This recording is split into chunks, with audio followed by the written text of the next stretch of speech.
ir sakai savo, ai, padarysiu ryte. Ir pagal kiaulystės dėsnį ryte viskas užtrunka ilgiau. Nes vieni gyvena vadovaudamasi principu sunku dabar, lengva vėliau, o kiti lengva dabar, sunku vėliau. Čia kažkaip labai sudėtingai pasakoji.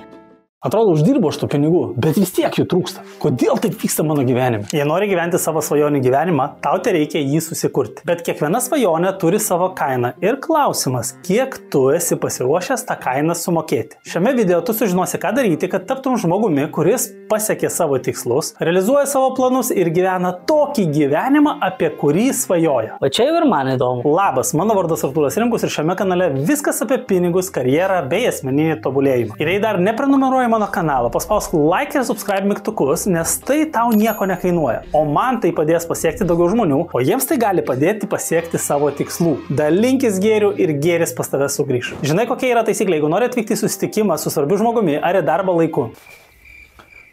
Išvykti laiku. Ir tai nebūtinai reiškia, kad tu turi išvykti valanda ar dviem anksčiau. Tai reiškia, kad reikia iš vakaro susidėti daiktus, pasiruošti rūbus, apmastyti maršrutą, įvertinti oro sąlygas, kamščių tikimybę mieste ir kitus faktorius. Taip tu padidini šansus atvykti laiku. Bet tam reikia gyventi paradigmoje sunku dabar, lengva vėliau. Ir čia yra pagrindinis skirtumas tarp sėkmingų žmonių ir tų, kuriems nesiseka, nes vieni gyvena vadovaudamasi principu sunku dabar, lengva vėliau, o kiti lengva dabar, sunku vėliau. Čia kažkaip labai sudėtingai pasakoji. Įsivaizduok štai ką, yra principas sunku dabar, lengva vėliau. Kaip tai atrodo realiame gyvenime? Tau rytoj reikia į svarbų susitikimą. Vakare jautiesi pavargęs, nori miego ir visiškai nenori ruoštis, rinktis rūbų, dėtis kompiuterio, vaksuoti batų ir sakai savo, ai, padarysiu ryte. Ir pagal kiaulystės dėsnį ryte viskas užtrunka ilgiau. Tai batų raištelis nutrūksta, tai pasirodo, kad dar ir marškinius lyginti reikia ir viskas, pavėlavai susitikimą. Bet jeigu būtum iš vakaro viską pasiruošęs, tai ryte tau būtų reikėję tik apsirengti ir keliauti. Arba atvažiuoji į parduotuvės parkingą ir pasistatai automobilį priekiu, nes tai paprasčiau. O paskui bandai 10 minučių išvažiuoti galu, nes nieko normaliai nesimato, mašinų srautas juda, išvažiuoti sudėtinga. Jeigu atvažiavęs būtum nepagailėjęs laiko ir pastatęs automobilį kaip pridera, tai paskui išvažiuotum greitai ir be rizikos. Bet tu tiesiog pasirinkai, kaip tau pasirodė, lengvesnį kelią. Trumpai tariant, principas sunku dabar, lengva vėliau reiškia, kad esi pasirengęs pabloginti savo gyvenimo kokybę šiandien, kad rytoj būtų lengviau. O kodėl tai svarbu?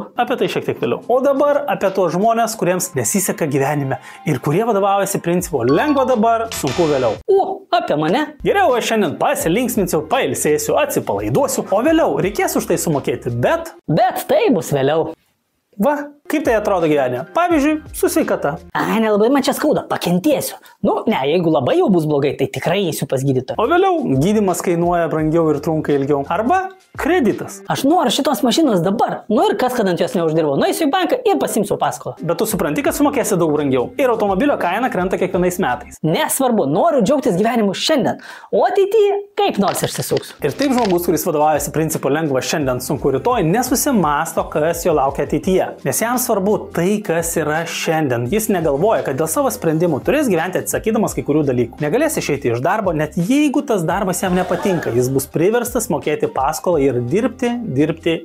Ir net, jeigu prisižiūrės nerealių pažadų apie pasyvias pajamas, paskolos niekur nedings. O apie tai, kas iš tiesų yra pasyvias pajamas ir kiek jos realiai kainuoja, gali pasižiūrėti šiame mano video. Tas pats taikoma ir sudėtingesniems dalykams, pavyzdžiui, profesiniam tobulėjimui. Suaugusiam žmogui yra sunku mokytis, nes jis pavarsta darbe, dar yra šeima, pareigos, hobiai ir laikas poilsiui. Bet jeigu nesimokysi, nekelsi kvalifikacijos, negalėsi daugiau uždirbti, negalėsi išmokti naujos pelningesnės ir įdomesnės profesijos, žmogui sakoma, klausyk, yra galimybė savaitgalį nueiti mokymus. Savaitgalį mokymus. Aš ir taip visas nusikalęs po darbų. Kokie dar mokymai? Ir jam sakoma, šitie mokymai vyksta kartą per metus, bet būna tik savaitgaliais. Tu galėsi pakelti kvalifikacijos lygį ir gauti paaukštinimą, o galbūt apskritai susikursi papildomas pajamas ir uždirbsi daugiau. Ai, nežinau, aš taip atostogų norėjau. Galvojame druskininkų savaitgalių varyti. Pasitarsiu su žmona.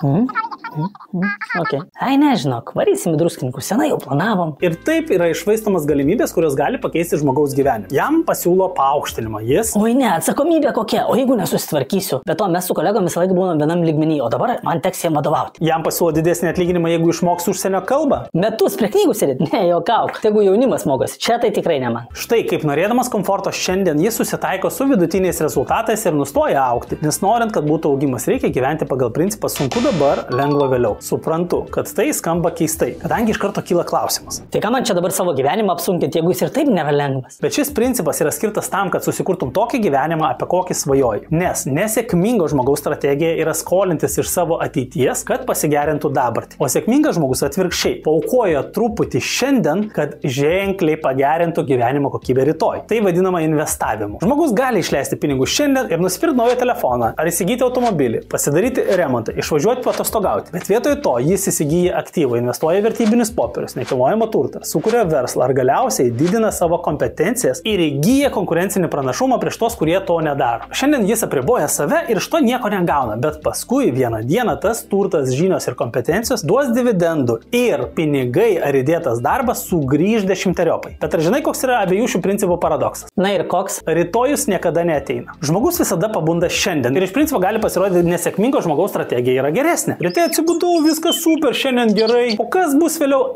Na tai vėliau. Aha, ašgi tau sakiau. O sėkmingas žmogus kasdien pabunda ir vėl blogai. Šiandien kažką reikia daryti, kažko atsisakyti, o kada tas gerai bus ir apskritai bus neaišku. Tadam!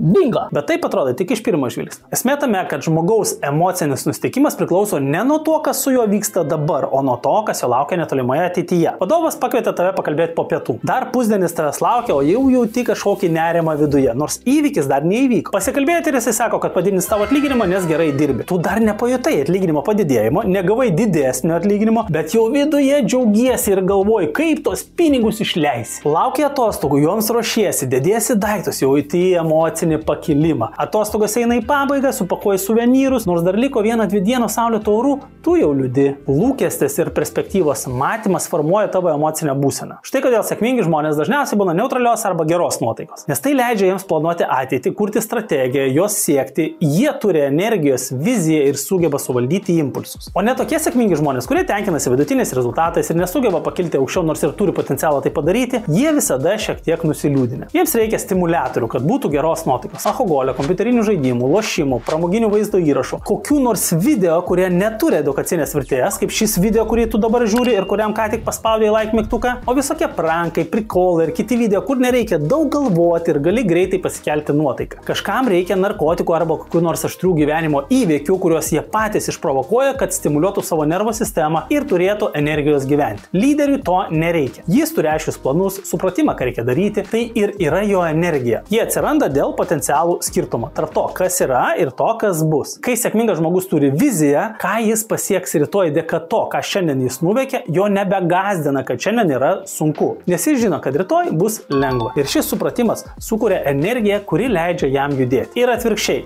Lengva dabar, sunku vėliau. Žmogus stengiasi nutolinti tą ateitį, nes jis žino, kad bus blogai. Jis kaip įmanydamas stengiasi sulėtinti procesą ir išvengti tos ateities. Nes čia neina kalba apie jokį augimą ir sėkmingą gyvenimą. Nors nesėkmingo žmogaus gyvenimas nėra tik liūdesys, sielvartas ir nesėkmės. Žinoma, tai yra gyvas žmogus ir jis taip pat turi savo džiaugsmo akimirkų. Jis džiaugiasi sėdėdamas prie naujo automobilio vairo, džiaugiasi kai kuriais laimėjimais darbe, pirmojų vaiko žingsnių, daug džiaugsmo būna jo gyvenime. Kita vertus, ir sėkmingo žmogaus gyvenimas nėra sudarytas vien tik iš laimingų akimirkų. Ir jam būna sunku. Ir jis būna pavargęs, nusiminęs, bet aš kalbu apie tai, kokiu principu tu vadovaujasi gyvenime ir apie tai, kokius rezultatus tai tau padės pasiekti. Ir būtų labai smagu, jeigu pagalvotum, pagal kokį principą tu dabar gyveni. Nes nebūna taip, jog nesėkmingo žmogaus strategija padėtų susikurti svajonių gyvenimą. Taip pat negali būti, jog lyderio strategija neduotų tau rezultatų. Būna kritimų, nuopuolių, klaidų, bet bendrai paėmus, gyvenimas vadovaujantis principu sunku dabar, lengva rytoj, veda prie augimo, sėkmingo ir turtingo gyvenimo. Pasek mano kanalą ir pasidalink komentaruose, kokiu principu tu vadovaujasi savo gyvenime. Sėkmės!